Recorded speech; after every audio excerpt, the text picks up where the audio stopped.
네, 잘 지내고 계시죠? 오늘은 2021년 전남대 도서관 기류에 입문학 나의 버킷리스트 저자 되기 두 번째 시간입니다. 오늘은 우린 이제 가을에 수필집을 만드는데 그 글 쓰는 구조를 문학기술지로 이렇게 규정을 하고, 오늘은 문학기술지라는 것들은 어떤 것인지 뭐 확실하게 이렇게 규정되어 있는 것은 아니지만 대략적으로 구조들을 좀 설명을 하고요. 그 구조를 이야기를 할 때 가장 중요한 것은 그 내용을 어떤 방식으로 채우느냐가 가장 중요할 것이라고 생각을 하는데, 그런 부분들을 위상성을 중심으로 좀 살펴보도록 하겠습니다. 오늘은 좀 원론적인 것일 수도 있고, 정작 이제 글쓰기에 막상 이렇게 적용을 할 때는 다소 좀 거리감이 있는 것일 수도 있지만은, 어쨌든 이런 구조들을 이해를 하고 글을 쓰게 되면 훨씬 더 쉽게, 그 다음에 어떤 다양한 상황들에 따라서 임기응변을 다채롭게 할 수 있도록 할 수 있는 그런 힘들을 키워줄 수 있을 거라고 생각을 합니다.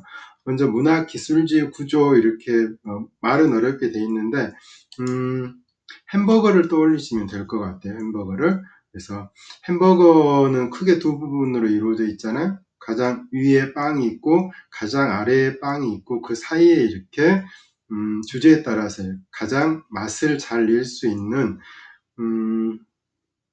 속이 마련이 되죠. 그리고 그 패티가 이 햄버거의 이름을 좌우하게 되죠. 뭐 소고기, 불고기 햄버거라든지 닭 가슴살 햄버거라든지 뭐 이런 식으로 그런 패티가 안에 들어가 있는 것이 햄버거의 이름을 결정을 한다고 보시면 될 것 같아요. 지금 햄버거가 이렇게 세 개가 되어 있는데, 지금 이거 같은 경우는 햄버거는 일종의 음식이기 때문에 먹을 수 있어야 되잖아요. 근데 글을 쓸 때도 너무 많은 것들을 이렇게 가득 채워버리면 그것은 독자들이 소화를 시키기에 쉽지 않아요. 이런 것들은 좀 더 다채롭게 주제별로 이렇게 나누어 가지고 뭐 5개 내지 6개로 나누었을 때 독자들이 실질적으로 읽고 맛보고, 그 다음에 마음의 영양을 섭취할 수가 있겠죠. 반면에 이와 같은 경우는 너무 이렇게 빵과 속이, 어떻게 보면 빵을 먹기 위한 이렇게 속이라고 볼 수 있어 햄버거 본연의 주제를 이렇게 살려내기에는 좀 미흡한 감이 없지 않죠.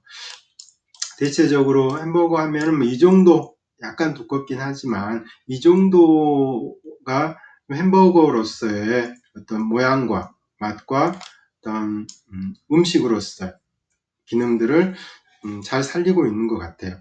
마찬가지로 우리의 글쓰기도 내 생각이 너무 이렇게 많이 들어가 버리면 주관적인 이야기로 흐르기 쉽고, 반면에 내 생각이 너무 이렇게 적게 들어가면, 그리고 이렇게 속만 이렇게 많아져 버리면은 나의 이야기가 사라져 버리기 쉽다는 이야기들이죠. 대신에 이와 같이 적절하게 이렇게 들어가게 되면,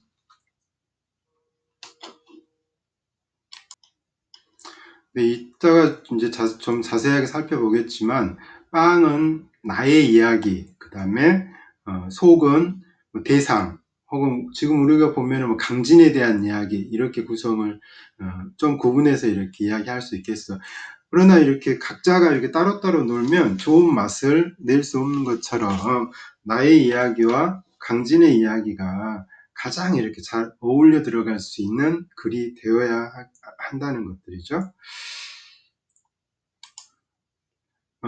일단 이렇게 문학기술지 구조를 살펴보기 전에 공간이 갖는 의미에 대해서 좀 살펴보도록 하겠습니다.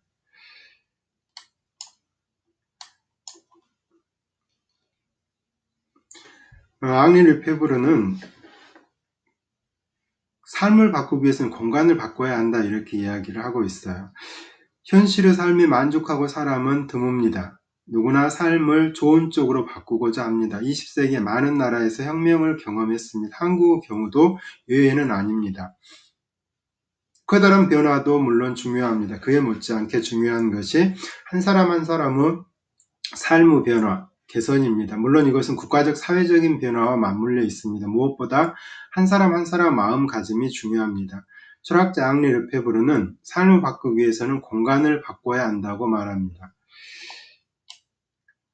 전방위적인 혁명, 물질적, 경제적, 사회적, 정치적, 심리적, 문화적, 성적이 가까워지고 있으며 현재와 아주 근접해 있는 것처럼 느껴진다. 그런데 사실 삶을 바꾸기 위해서는 공간을 바꿔야 한다. 절대적인 혁명이라니 그것은 절대적인 공간의 거울을 통해서 보이는 우리의 이미지와 신기루에 불과하다. 이렇게 이야기를 하고 있습니다.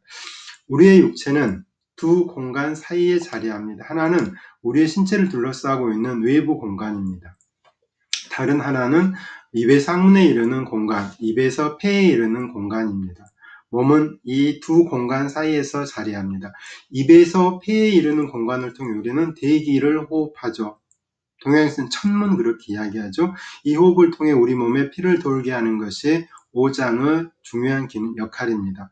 이들은 우리 가슴뼈로 보호받고 있는 장기들입니다. 입의 상문을 통해 우리는 주로 땅에서 길러진 것들에서 그것들 음식으로 만들어서 영양소를 흡수합니다. 우리의 배를 채우고 있는 육부가 하는 일입니다. 공간을 바꾼다는 것은 이렇게 몸을 바꾼다는 것을 의미하기도 합니다.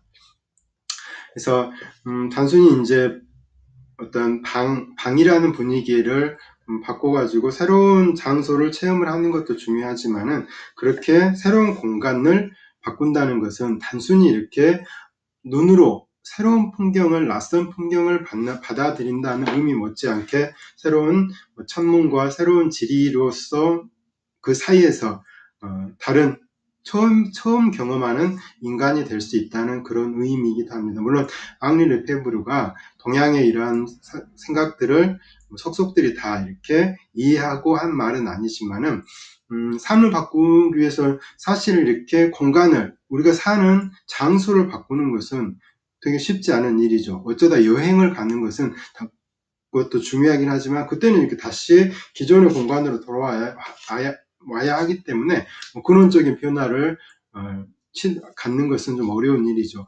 그러나 우리는 또 하나의 공간이 있죠. 그것은 우리 내면에 자리하고 있는 그런 마음이 될 텐데 우리는 마음가짐을 달리한다 라고 하는 것처럼 얼마든지 마음을 고쳐 먹을 수 있죠. 마음을 고쳐 먹는다는 것은 어떤 의미예요? 그렇죠?